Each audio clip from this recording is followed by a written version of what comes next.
Hola chicos, estamos en una nueva clase de historia y el tema que vamos a empezar a desarrollar hoy es las ideologías del siglo XIX. Si bien en esta clase solamente vamos a ver el positivismo científico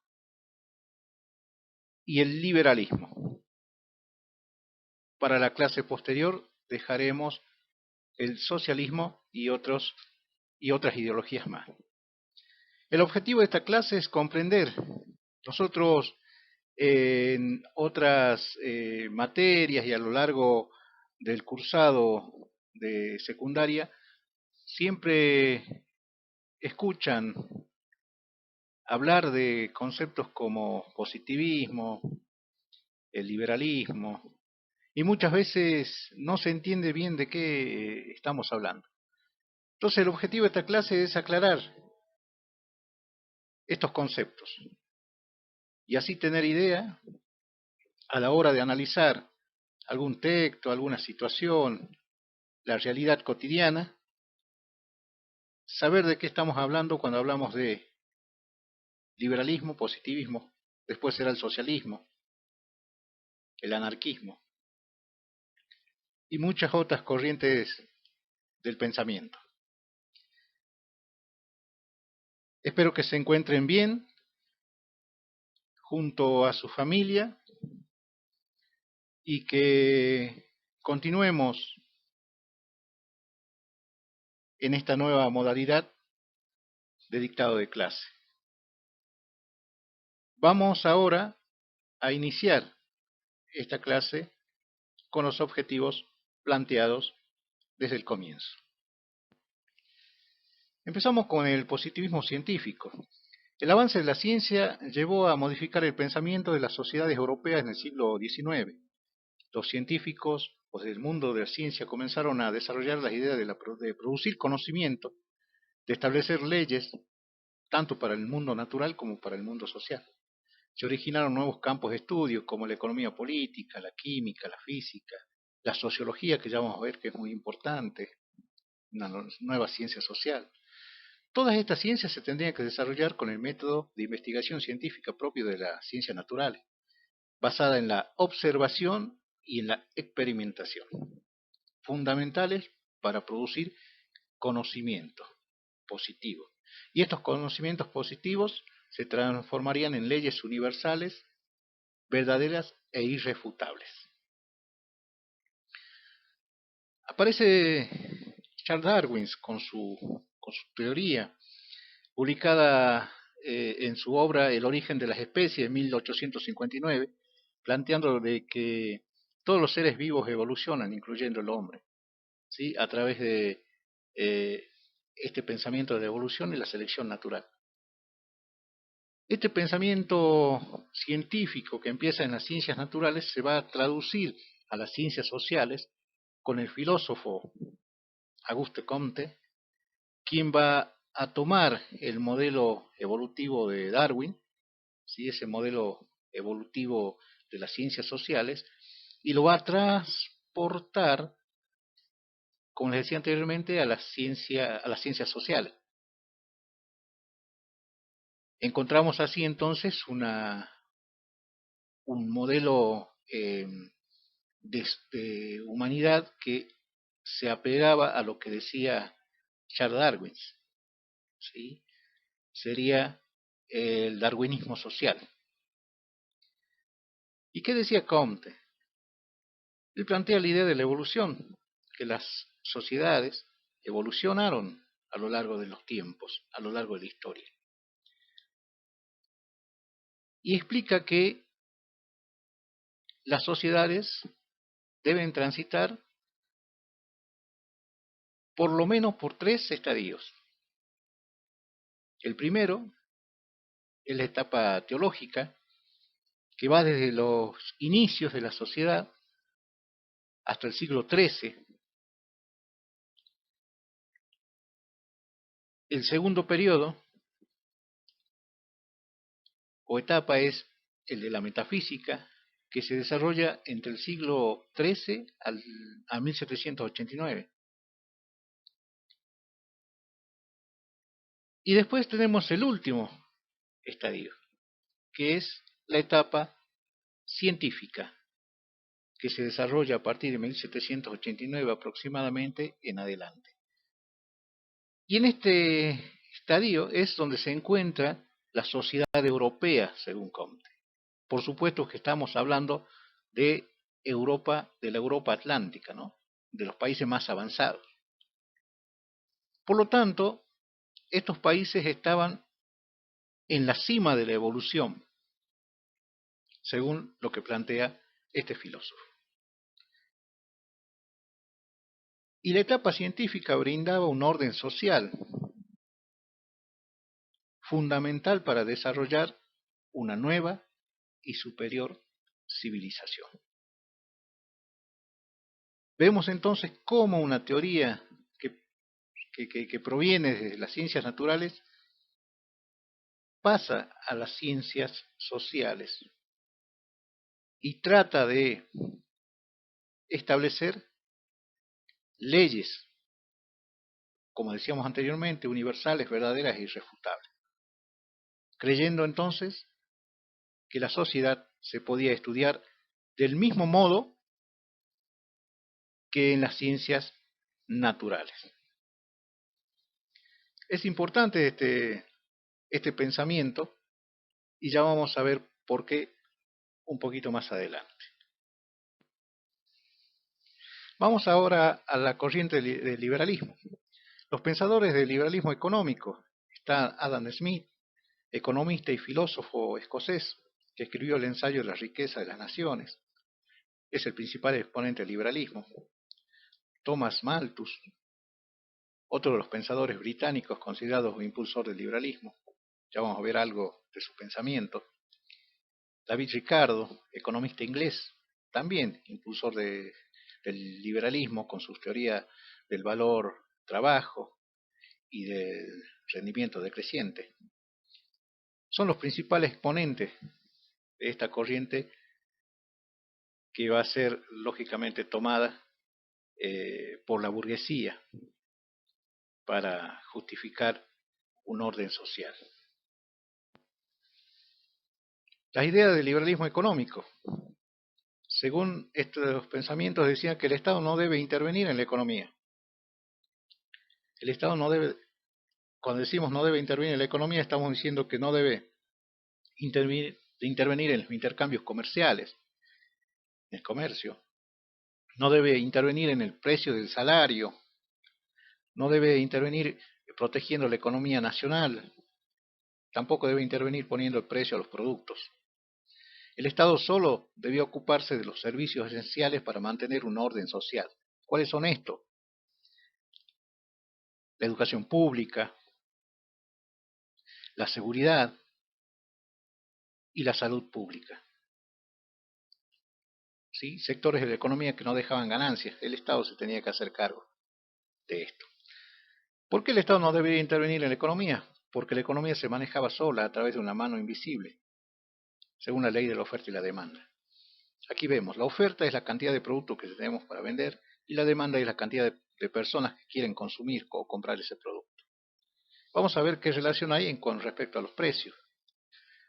Si la oferta es poca y la demanda es mucha, o sea, si hay poco producto y hay muchas personas que quieren comprar, entonces, ¿qué pasa con los precios? Los precios van a subir. El precio del producto sube. En cambio, si tenemos mucha oferta, muchos productos, y tenemos poca demanda, son menos personas que consuman estos productos, ¿qué va a pasar con el precio? El precio va a bajar, porque necesariamente tenemos que vender. El precio tiene que bajar. Esa es la ley de la oferta y la demanda. Eso es lo que regulaba la economía. Vamos a ver otras ideas, la distribución de la riqueza y el esfuerzo individual. Según la distribución de la riqueza, decía que cada participante en la producción les correspondía según lo que había invertido. El obrero solamente invierte la fuerza de trabajo, por lo tanto, le corresponde una pequeña cantidad de esas ganancias, cosa que no le alcanza para vivir. En cambio, el empresario invierte capital, es dueño de la industria o de la empresa y dueño de la tecnología. Por lo tanto, invierte más, le va a corresponder más ganancia. Y es así entonces que va acumulando riqueza. Ahora vamos a ver el esfuerzo individual. Según el liberalismo, la riqueza es una virtud y la pobreza existe porque no se esforzaron. Una persona que no estudió, que no trabaja, lógicamente terminará siendo pobre u obrero. En cambio, el que trabaja, el que estudió, el que invierte, arriesga su capital, va a terminar acumulando sus ganancias. Ahí vemos entonces algunas de estas ideas del liberalismo económico. El Estado no debe intervenir en la economía, porque la economía se maneja sola a través de una mano invisible, que sería la ley de la oferta y la demanda, que ya le expliqué. También sostiene la distribución de las riquezas. Al que invierte más, le corresponde más, y al que invierte menos, menos. Y establece que el individuo tiene un papel fundamental. Todos nacen en iguales condiciones.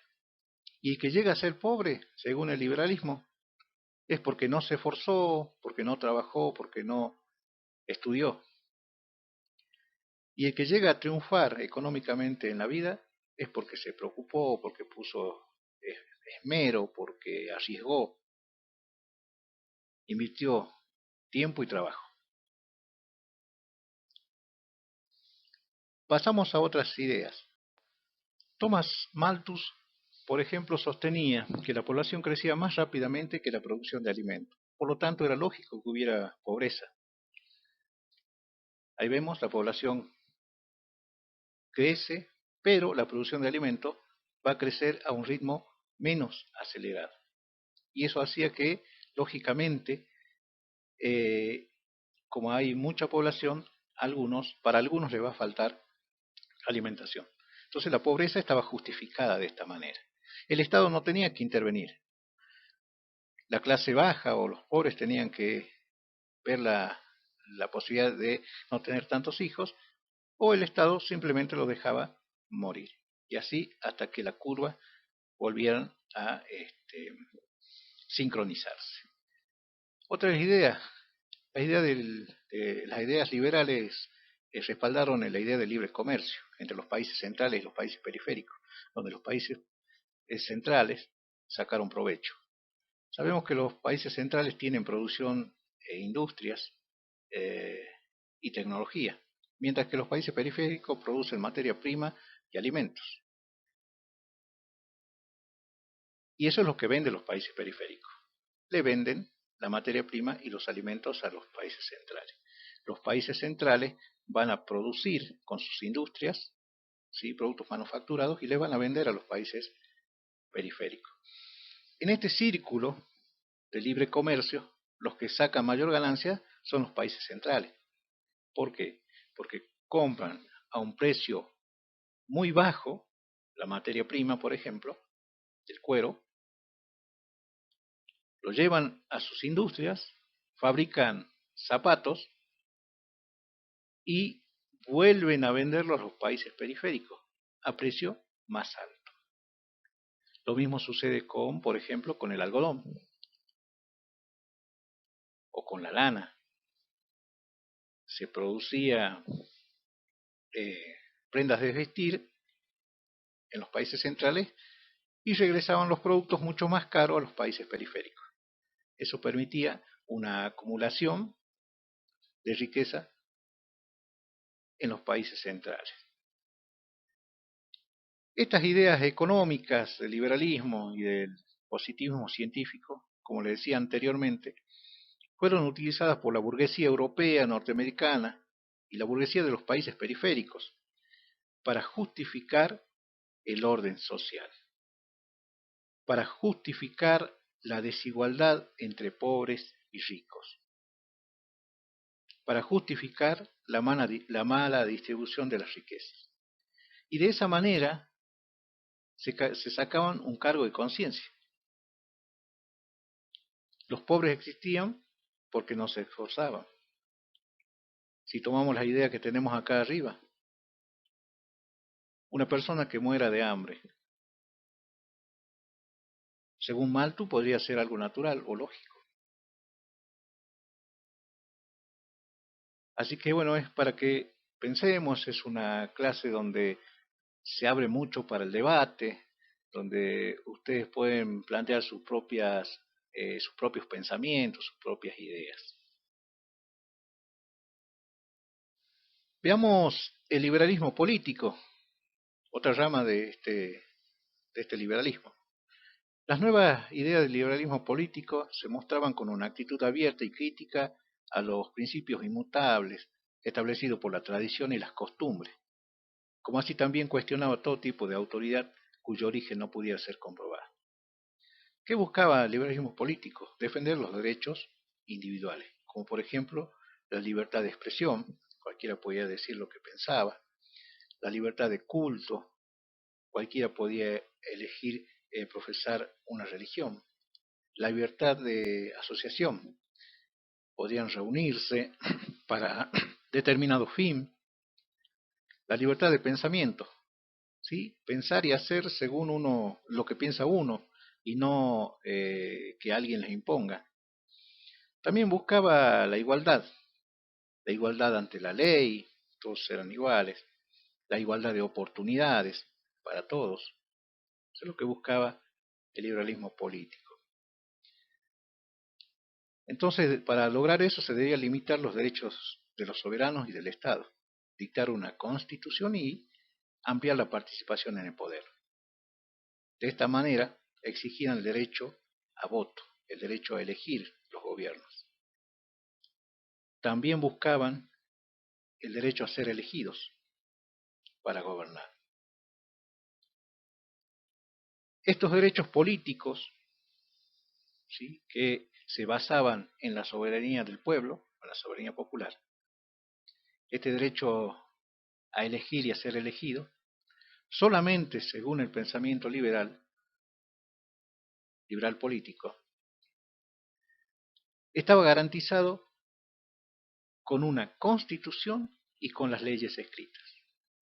Por esa razón, empezaron en estos países donde el liberalismo empezaba a expandir sus ideas, a pedir por una constitución nacional. Dicho de esta manera, todo era muy lindo, pero no es tan lindo como se planteó en la realidad. Los que impulsaron el liberalismo político era en gran medida la burguesía, y lo que buscaba la burguesía era, como puse aquí anteriormente, limitar el poder de los reyes, de los soberanos y del Estado monárquico. ¿Para qué? Para que le dé lugar a esta burguesía para poder participar en el poder. ¿Y cómo iba a participar en el poder? Con el derecho a voto. Y buscaban que todos o que toda la población participe en las votaciones. No, hubo una gran discusión dentro del liberalismo. Lógicamente, la clase más alta, la burguesía alta, buscaba ellos tener solamente ese derecho, un voto calificado. Y lógicamente también, ¿quiénes iban a gobernar? ¿Los de la clase baja? No, solamente la clase alta. La clase que estaba preparada, la clase que tenía riqueza, la clase que estaba instruida. Entonces vemos que el liberalismo, este pensamiento, este grupo de ideas, justificaba tanto económica como políticamente el orden social desarrollado por la revolución industrial y lógicamente favorecía a la alta burguesía. Espero que hayan quedado claro, que me haya podido hacer entender este conjunto de ideas. Cualquier consulta me la hacen llegar por el medio en el cual estamos trabajando y tengamos en cuenta todo esto para cuando veamos los otros pensamientos que nos faltan, que serían el socialismo, el anarquismo. Hasta la próxima.